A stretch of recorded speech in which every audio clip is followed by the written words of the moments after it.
कृष्णाय वासुदेवाय हरये परमात्मने प्रणतक्लेशनाशाय गोविन्दाय नमो नमः। श्रीकृष्णाय नमो नमः।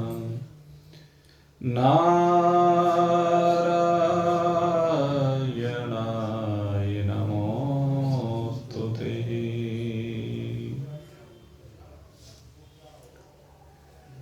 आज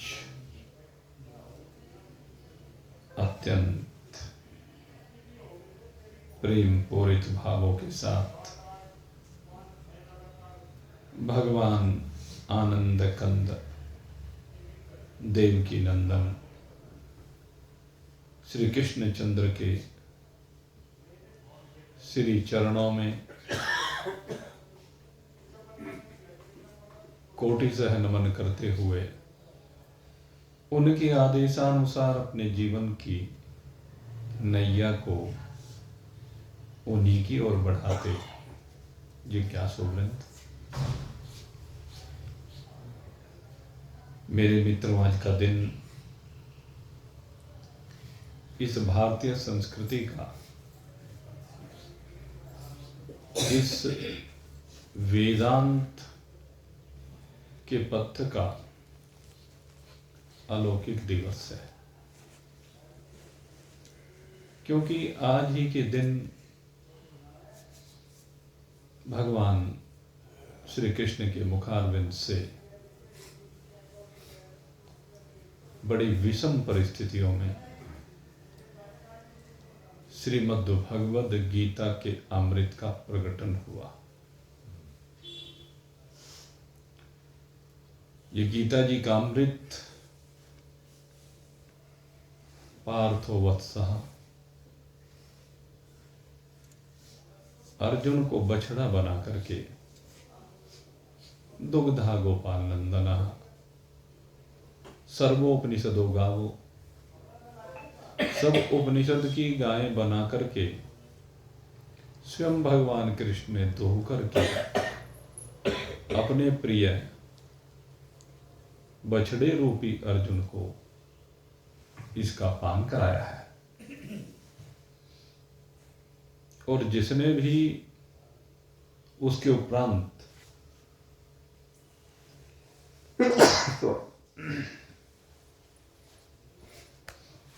इस दिव्य अमृत का पान किया,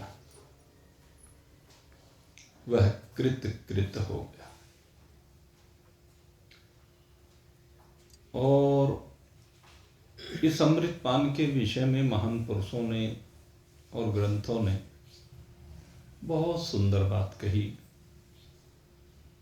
गीता सुगीता किमन्य शास्त्र विस्तरे,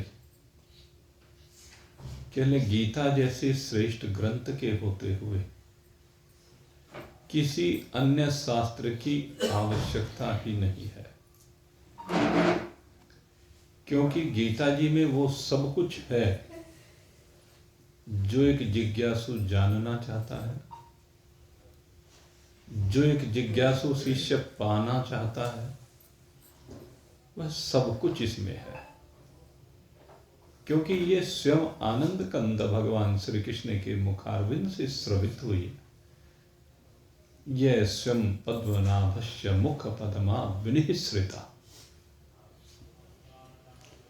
तो जब भगवान ने ही स्वयं अपने मुखारविंद से इसका प्रकटन किया है, तो फिर इसमें कहने के लिए कुछ भी शेष रह जाना ये बनता ही नहीं है। और हमारा सौभाग्य है कि हम निरंतर एक लंबे समय से हम इसका रसास्वादन कर रहे हैं, एक रसिक बन करके इस रस का पान कर रहे हैं, आनंद ले रहे हैं इस रस में। डूब रहे इस रस में, और मोह रहो रसिका भुवि भाव का। और ऐसा दिव्य आनंद मिल रहा है इन रसिकों को जिसको वाणी से वर्णित नहीं किया जा सकता। वाणी से ये अमृत पिलाया जा सकता है, वाणी से इसका वर्णन किया जा सकता है, इसको समझाया जा सकता है, लेकिन जो अनुभूति आनंद की है वो वाणी से वर्णित नहीं की जा सकती। ये इसकी विशेषता है। इसके लिए हम जितना भी भगवान का आभार व्यक्त करें वही कम है कि उन्होंने हमारे लिए ये प्रयोजन अर्जुन को बना करके किया है, जिससे हम सिद्धि को प्राप्त कर लें। से सिद्धि मापनोति, जो इसका पान कर लेता है वो सिद्धि को प्राप्त कर लेता है, और जो नहीं पान करता है तो वो कहते हैं न से सिद्धिम वापनोति। उसको कैसे शुद्धि मिल सकती है, उसको कैसे अपनी मंजिल मिल सकती है। और जब न मंजिल मिले न सिद्धि मिले तो फिर हम सुख की कल्पना कैसे कर सकते हैं। न सुखम, उसको सुख की प्राप्ति नहीं हो सकती। और न परम गति, भगवान कहते हैं नहीं उसको परम गति की प्राप्ति हो सकती है। ये तीनों चीज तो उसी को मिलती है न जो श्रद्धा के साथ इस रस का रसपान कर ले, इस रस का आनंद ले ले। और जो भी इस रस का आनंद ले लेता है वहां कुछ कहने और सुनने की बात फिर रह नहीं जाती है। ऐसा भगवान श्री कृष्ण ने ये अमृत हमें पिलाया है, और हम भी निरंतर इसको पान करने का प्रयास करते ही आ रहे हैं। और इसका पान करते करते भगवान अब हमें शारीरिक तप के संदर्भ में समझा रहे हैं। पूर्व के सत्संग में जो चर्चा हुई उसमें बताया गया था शारीरिक तप के अंतर्गत क्या क्या आता है। सबसे पहले तो बताया कि पूजन किस किस का करना चाहिए। तो सबसे पहला पूजन भगवान का ही कहा गया, दैव पूजनम, देव का पूजन करें। और आपको बताया था कि 5 देव मुख्य रूप से और कुछ सहायक के रूप में, भगवान श्री हरि नारायण, उनके अवतार भगवान भोलेनाथ, माँ भगवती, गणपति बाबा और सूर्य नारायण, इन 5 को भगवान के रूप में मान करके हम इनका पूजन करते हैं। दूसरे नंबर पर कहा द्विज पूजनम। द्विज माने जो श्रेष्ठ है, जो जिसके कर्म श्रेष्ठ हैं। गृहस्थ जीवन में रहते हुए द्विजाति, यहाँ जाति सूचक शब्द नहीं है वैसे द्विज। वैसे तो द्विज के अंतर्गत ब्राह्मण, क्षत्रिय, वैश्य ये लिए जाते हैं द्विजाति में। और बताया था आपको कि ब्राह्मण के लिए विप्र शब्द का प्रयोग किया जाता है, लेकिन यहां पर द्विज का अर्थ है जो श्रेष्ठ है, जिसका जीवन परमार्थ के लिए समर्पित हो गया है, जो पुरुषार्थी है, परोपकारी है, वही द्विज है।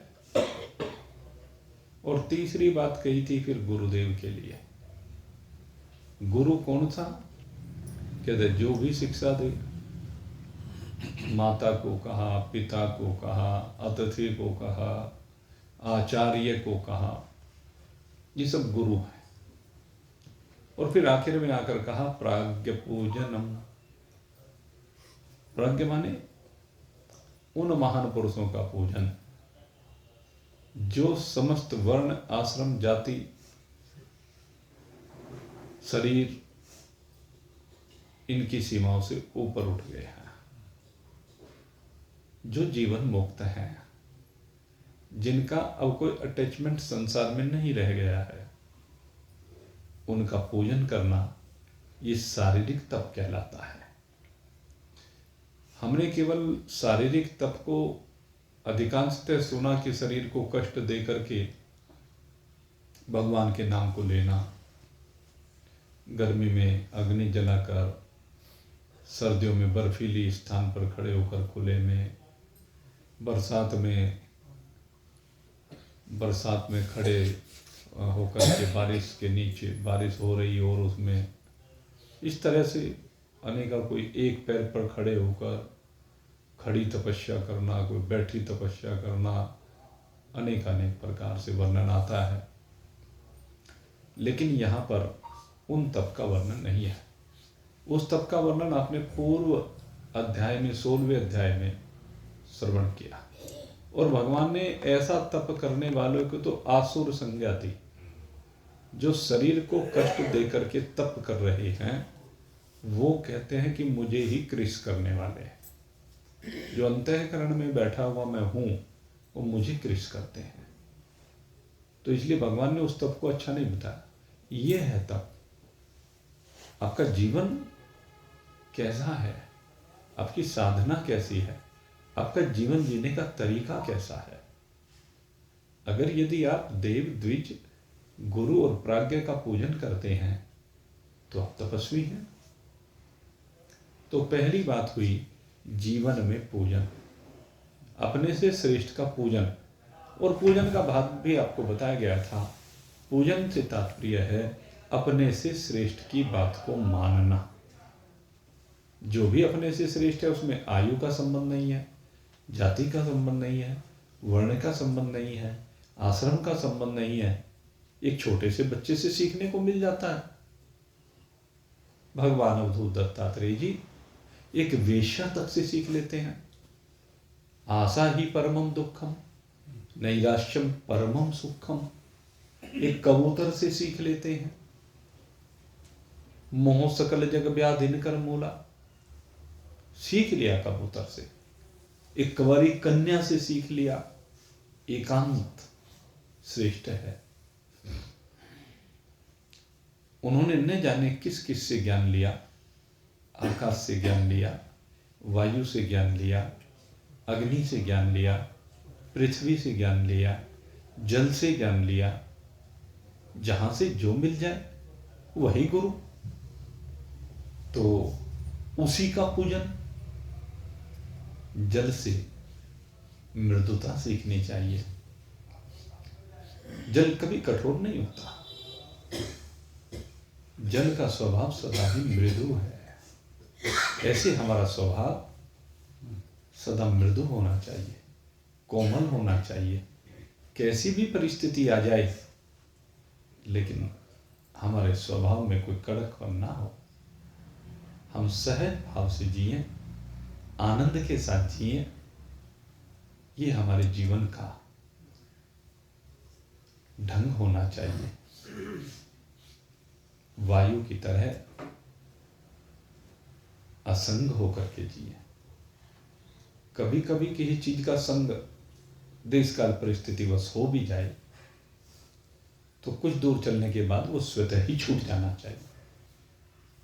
आकाश वायु गंदगी के ढेर से गुजरता है तो गंदगी का संग हो जाता है, दुर्गंधी का संग हो जाता है। लेकिन कुछ ही आगे बढ़ते हुए वायु उस दुर्गंधी को त्याग देता है। सुगंधी का संग हो जाए तो सुगंधी को भी त्याग देता है। महान पुरुषों की, जीवन मुक्त महान पुरुषों की विशेषता यही होती है। उनको न अच्छा संग न बुरा संग। वो संग दोष से विरहित होते हैं। वो बिल्कुल आकाश की तरह से असंग है। आकाश में कुछ भी होता रहे, जैसे आकाश के ऊपर कोई प्रभाव नहीं पड़ता। कितना ही तूफान आ जाए, कितना ही बड़ा अग्निकांड हो जाए, आकाश के ऊपर कोई प्रभाव नहीं पड़ता है। कितनी बाढ़ आ जाए आकाश के ऊपर कोई प्रभाव नहीं पड़ता है, कितने धरती में कंपन हो जाए आकाश के ऊपर कोई प्रभाव नहीं पड़ता है। उसी प्रकार से जीवन मुक्त महान पुरुषों के ऊपर इस संसार में कोई भी घटना हो जाए, इस शरीर के साथ कोई भी घटना हो जाए, शरीर के संबंधियों के साथ कोई भी घटना हो जाए, वो व्यथित नहीं होते। ये सबसे बड़ी विशेषता है महान पुरुषों की कि संसार में शरीर के साथ, शरीर के संबंधियों के साथ कहीं पर कुछ भी घटित हो जाए, क्योंकि जो भी कुछ घटित हो रहा है वो देश काल परिस्थिति के अनुसार है, वो अपने प्रारब्ध के अनुसार है। सबने जो पाप और पुण्य कर्म कर रखे हैं उनका परिणाम समय समय पर आना ही है। जब पाप फल देने को आता है तो उस समय जीवन में प्रतिकूलता आती है, और जब पुण्य फल देने को आता है तो उस समय जीवन में अनुकूलता आ जाती है। लेकिन आकाश हमें शिक्षा देता है कि चाहे पाप अपना फल देने के लिए आए, चाहे पुण्य अपना फल देने के लिए आए, आप दोनों के दृष्टा बन करके दोनों से अलग खड़े होकर के तमाशा देखो। तो ये है जीवन जीने की कला। महान पुरुषों से ये जीवन जीने की कला हमें सीखनी चाहिए। यही असली पूजन महान पुरुषों का। हम अवधूत दत्तात्रेय जी को माने तो अवधूत दत्तात्रेय जी के 24 गुरुओं की तरह से हम भी शिक्षा ग्रहण करें, गुणग्राही बने। और गुण सबसे बड़ा एक ही है कि मेरे में कोई गुण नहीं, मैं सतोगुण, रजोगुण और तमोगुण तीनों चादरों को उतार करके बिल्कुल निर्गुण तत्व में विराजमान रहूं। ये है मेरे मित्रों बात। तो इस प्रकार से पहली बात कही भगवान ने शारीरिक तप के अंतर्गत कि श्रेष्ठ का पूजन, श्रेष्ठ की बातों को मानना। अगर आपको जीवन मुक्ति का आनंद लेना है तो ये कार्य होना चाहिए। इसके बाद अगली बात कही सोच मार्जवम। अब दूसरी बात है सोच। सोचम का मतलब शुद्धि, सोचम का मतलब पवित्रता, निर्मलता, स्वच्छता। अब इस सोच के अंतर्गत एक सोच तो है शरीर का शुद्धिकरण। शरीर बाहर से बिल्कुल शुद्ध रखना चाहिए। ये भौतिक दृष्टि से भी शरीर हर जगह से शुद्ध रहेगा तो कोई विकार नहीं होगा, कीटाणु नहीं होंगे, रोग नहीं होगा। दूसरे जहां पर शरीर रह रहा है, जिस जगह पर, जिस देश में, कहते उस देश को भी बिल्कुल शुद्ध पवित्र बना करके रखना चाहिए। जीवन सुव्यवस्थित चलना चाहिए। हर चीज व्यवस्थित तरीके से रखी हुई होनी चाहिए। आपके वस्त्र, आपके शरीर की उपयोग की सामग्रियां, उनको एक व्यवस्था के अनुसार घर में रखा जाना चाहिए। यूं ही नहीं कि जैसे जी माया कहीं भी उठाया और पटक दी। यह भी असोच की स्थिति है। सोच की स्थिति में सब कुछ संतुलित है, नियंत्रित है, अनुशासित जीवन है। ये सब सोच के अंतर्गत आता है। और दूसरी बात है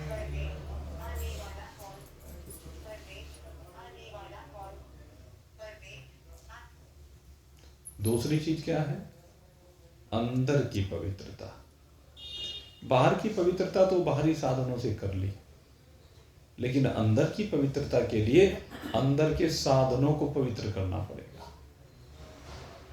अंदर के जो साधन है ना, जैसे बाहर के साधन ऐसे अंदर के साधन है। और अंदर के जो साधन होते हैं वो किससे होते हैं? जो अंदर बैठा हुआ है। कौन बैठा है? कहते हैं आपका मन बैठा है। ये जो मन है यही मनुष्य का सबसे बड़ा मित्र है और यही सबसे बड़ा शत्रु है। बंधा हुआ मन, विषय वासनाओं में बंधा हुआ मन, इच्छाओं में बंधा हुआ मन, ये इस व्यक्ति का सबसे बड़ा शत्रु है। और खुला हुआ मन, जिसकी कोई चाहत ही नहीं है, जो हर हाल में खुश है, चाह गई चिंता मिटी, मनुआ बेपरवाह, जिसको कछु न चाहिए वो साहों का साथ। ये है खुला हुआ मन, जिसकी संसार में कुछ भी चाहत नहीं रह गई है, जिसे संसार से कुछ भी नहीं चाहिए, जिसका किसी के साथ भी कोई स्वार्थ का नाता ही नहीं है। क्या मामला है भाई, हो गया बंद। जिसे कुछ नहीं चाहिए वो साहों का साह है। तो वो साहों का साह कब बन सकता है? जब ये मन खुला हुआ हो, मन किसी भी चीज से बंधा हुआ ना हो, न देश से, न काल से, न परिवार से, न वस्त्रों से, न आभूषण से, न समाज से, न राजनीति से, न खेल से, है? क्योंकि बंधन का कुछ भरोसा नहीं। जहां मति रह जाएगी ना वहीं गति हो जाएगी, ध्यान रखना। अंतमता सुगता।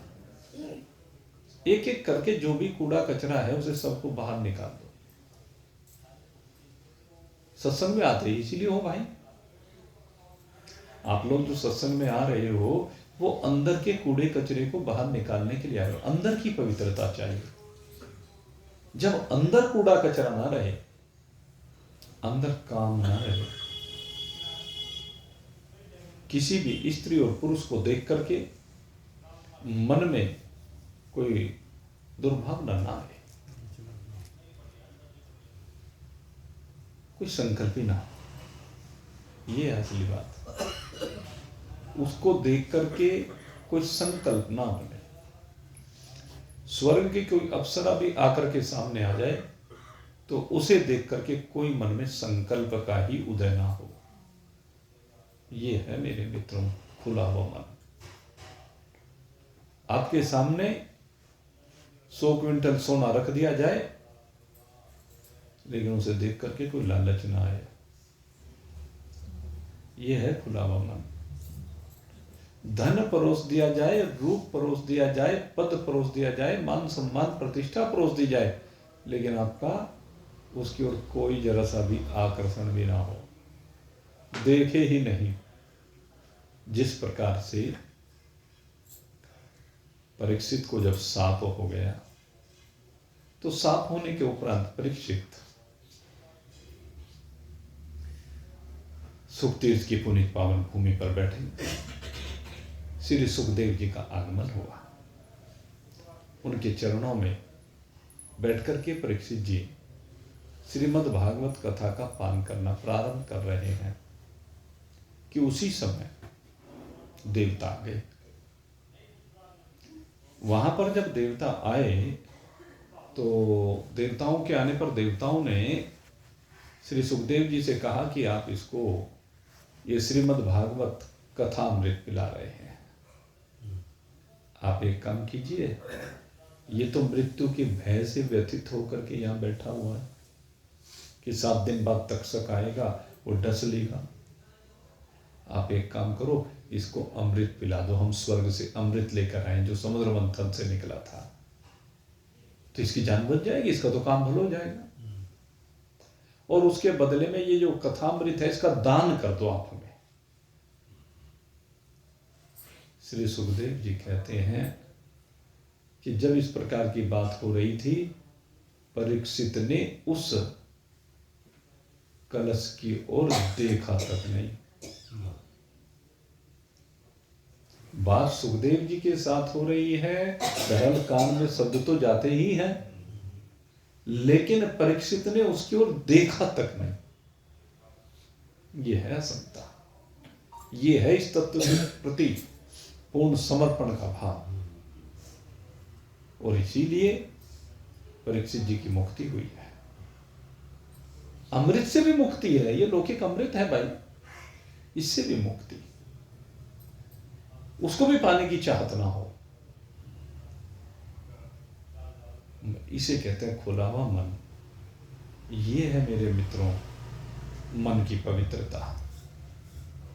और भगवान ने स्पष्ट कहा, जिसका मन पवित्र हो गया, जिसके मन का मैल निकल गया, न काम रहा, न क्रोध, न लोभ, न मोह, न मद, न मात्सर्य, न राग, न द्वेष, न हिंसा, कुछ नहीं रहा, समस्त भावों से बाहर निकल गया जिसका मन, वही मुक्ति का कारण है। मनेव कारणम मनुष्यानाम बंध विमोक्षणाय।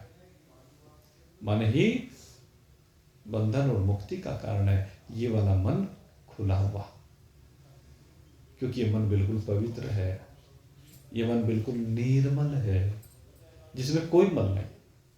मल से मतलब मन में मल क्या होता है? मन का मल किसे कहते हैं? अगर मन में संकल्प उठ रहा है तो वो मन का मैल है, और उस संकल्प से अगर मन में विकल्प उठ रहे हैं तो वो मन का मैल है। कोई संकल्प ही ना उठे, कोई विकल्प ही ना बने, यह मन की निर्मलता। और जिसकी बन जाती है उसी के लिए भगवान ने कहा है, निर्मल मन जन सो मोहि पावा। निर्मल मन जन सो मोहि पावा। मोह कपट छल छिद्र न भावा। मोह कपट छल छिद्र न भाव। सरल स्वभाव न मन कुटिलाई। सरल स्वभाव न मन कुटिलाई। जथा लाभ संतोष सदाई। सारी बातें कहती इसमें, क्योंकि अगला पॉइंट ये है, सरल स्वभाव न मन कुटिला। सोचम आर्जवम। अगला क्या कहा गुण? अगली तपस्या क्या है? आर्जवम, यानी आपका स्वभाव बिल्कुल सरल हो जाए, आप कॉम्प्लिकेटेड न रहे, जटिलता न रहे, कोई छिपाव न रखें, पारदर्शी हो जीवन। हम देखते हैं कि व्यक्ति खोल के नहीं देता अपना भेद, दूसरा का भेद लेने के लिए लगा रहता है,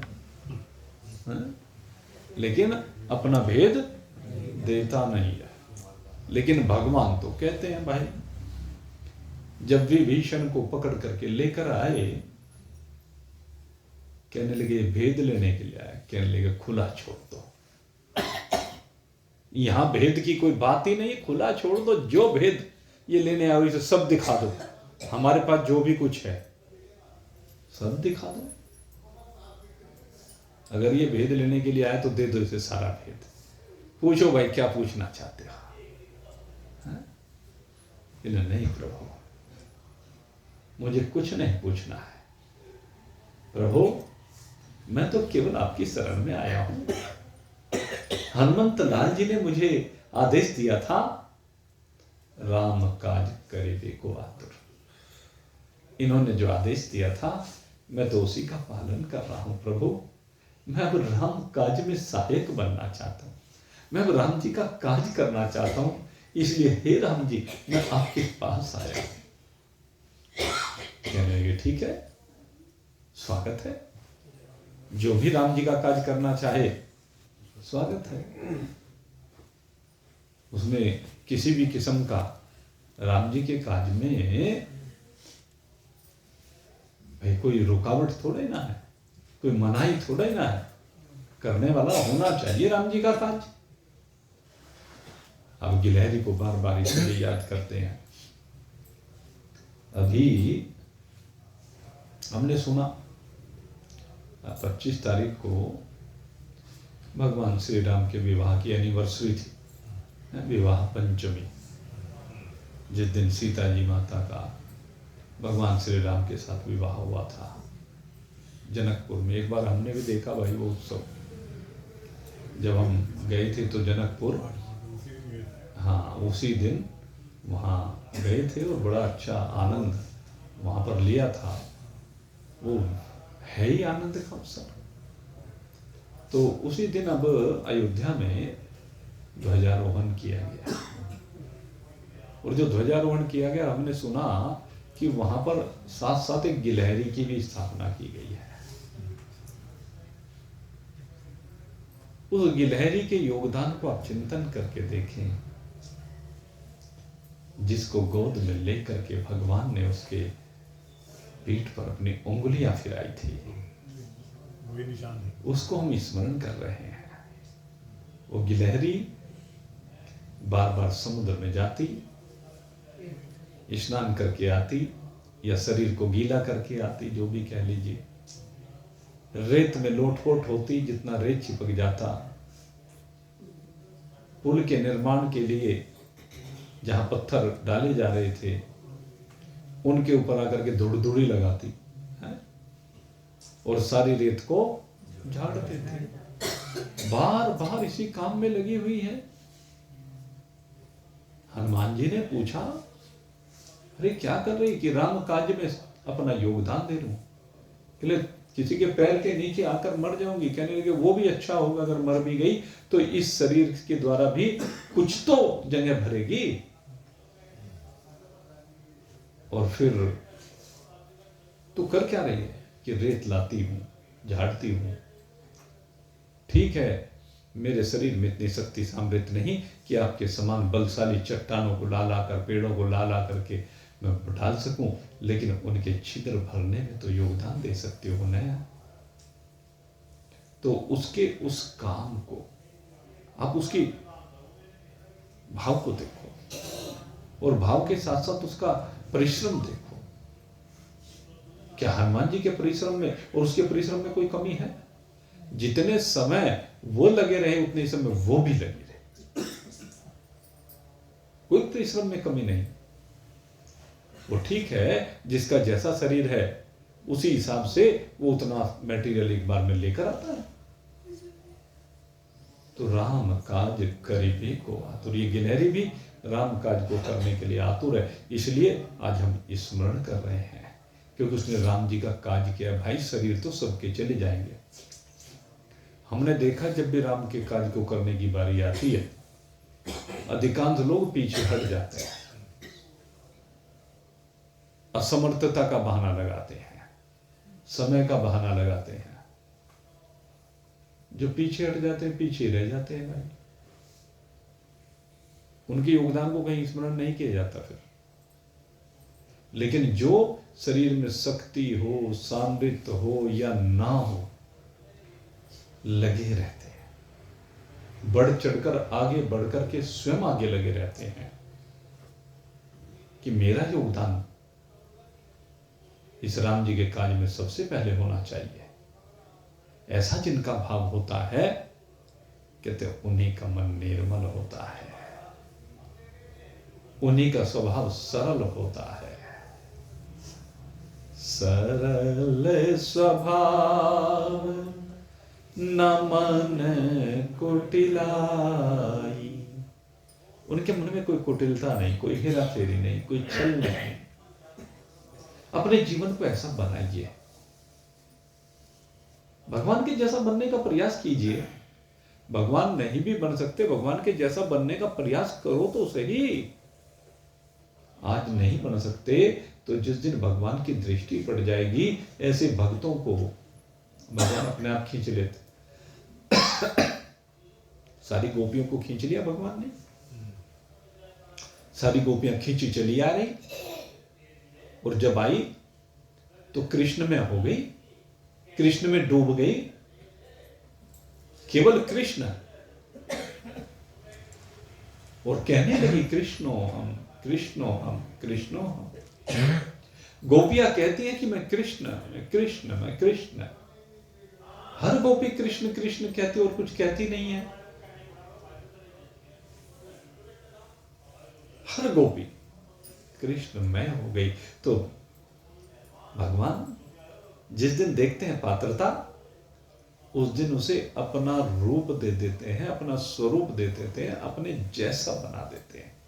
अहम ब्रह्मास्मि कृष्णो रामो। और भाई ये तो दिन कृष्णोहम का ही है। मैंने कहा आपको आज गीता जी की जयंती है, तो कृष्णोहम का दिन ही तो है। गीता जयंती पर क्या हुआ? गीता जी का प्रादुर्भाव हुआ है, और जिसने गीता को श्रवण किया है उसने गीता को श्रवण करने के बाद कहा कृष्णोहम कृष्णोहम कृष्णोहम। आप भी यही कहिए ना कि कृष्णोहम कृष्णोहम कृष्णोहम। मैं शरीर नहीं हूं। अभी तक मानते हैं शरीरोहम शरीरोहम शरीरोहम, लेकिन शरीर के बंधनों से बाहर निकल करके कह दीजिए कृष्णोहम कृष्णोहम कृष्णोहम। कृष्ण को ही गाना है। कृष्ण के नाम का जो गायन करते हैं, गोविंद गोविंद गाइए रे, गोविंद गोविंद गाइए रे। बार बार इस गोविंद को गाइए। और जब बार बार गोविंद को गाएंगे तो गोविंद का भी तो कार्य है। फिर गोविंद गाने वाले के ऊपर गोविंद की कृपा हो जाती है। गोविंद गोविंद गाइए रे, मीरा के नाथ प्रभु गाइए रे। गोविंद गोविंद गाइए रे, मीरा के नाथ प्रभु गाइए रे। मीरा के नाथ प्रभु गाइए रे। गोविंद गोविंद गाइए रे, गोविंद गोविंद गाइए रे। मीरा के श्याम प्रभु गाइए रे। मीरा के श्याम प्रभु गाइए रे। गोविंद गोविंद गाइए रे।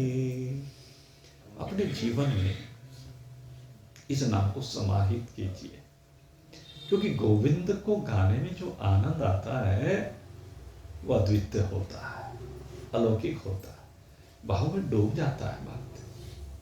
इसलिए इसको गाना चाहिए। ये हमारे कृष्ण है ही ऐसे, इसलिए बारंबार इनको नमन करते हुए, अपने जीवन को सरल बनाते हुए, पवित्र बनाते हुए निरंतर इनकी ओर बढ़ना चाहिए। जो इनकी ओर बढ़ता है, एक न एक दिन उनकी दृष्टि पड़ जाती है और उनका हो जाता है। आप सब उनके हो जाए।